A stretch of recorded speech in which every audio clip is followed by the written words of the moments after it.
Hello बच्चों, in this question we are given the vapor pressure of two mixable liquids A and B are 300 and 500 mm of HA respectively. In a flux, 10 moles of A is mixed with 12 moles of B. However, as soon as B is added, A starts polymerizing into a insoluble solid. The polymerization follows first order kinetics. After 100 minutes, 0.525 mole of a solute is dissolved which arrests the polymerization completely.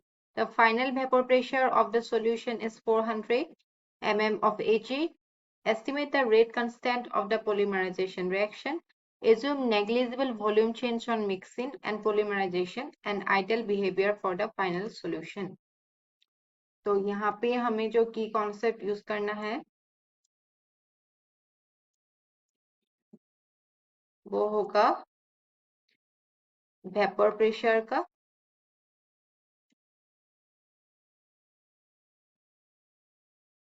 Then mole fraction.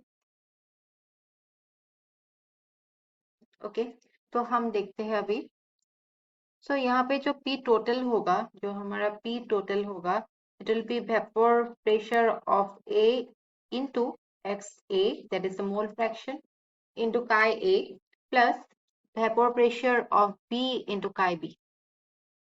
अब A chi क्या है? Mole fraction of A, and chi B क्या है? Mole fraction of B. अभी हम इसमें value put करते हैं। हमें बोला गया था क्वेश्चन में कि जो हमारा फाइनल वेपर प्रेशर है वो कितना है? 400। तो ये कितना होगा? 400।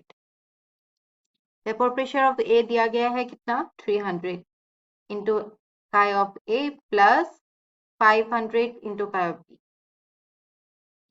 अभी मोल फ्रैक्शन क्या होता है? It is the number of moles of one component divided by the number of moles of all total moles of all the components.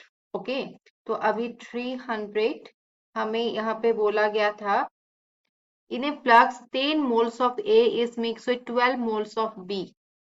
However, as soon as B is added, कितना हो गया है? 0.525 mole of a solute is dissolved.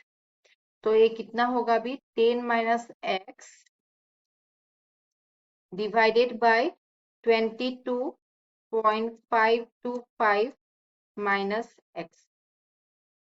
Right, that is we have 10 plus 12 plus यहाँ पे कितना है? 0.525 0.525 इतना है टोटल मोल्स। राइट, तो ये कितना आएगा? 22.525। तो हमें फाइंड करना है मोल फ्रैक्शन ऑफ ए, तो it will be 10 minus x divided by 22.525 minus x plus 500, b का था 12 moles divided by 22.525 minus of x. Okay, यहाँ पे x कितना आएगा? 0.1। तो अभी जो हमें बोला गया था कि फर्स्ट ऑर्डर काइनेटिक्स फॉलो करता है, तो ये इक्वेशन यूज करेंगे रेट कांस्टेंट फाइंड करने के लिए। a is equal to 1/t ln I naught by I t. I naught क्या है? इनिशियल कंसंट्रेशन, और आई टी क्या है? एट टाइम t का कंसंट्रेशन। तो it will be 1 divided by 100 ln 10 divided by 10 minus 0.1, जो कि आएगा 1 divided by 100 ln 10 divided by 9.9, जो कि इक्वल टू होगा 1 into 10 raise to the power minus 4 per minute का।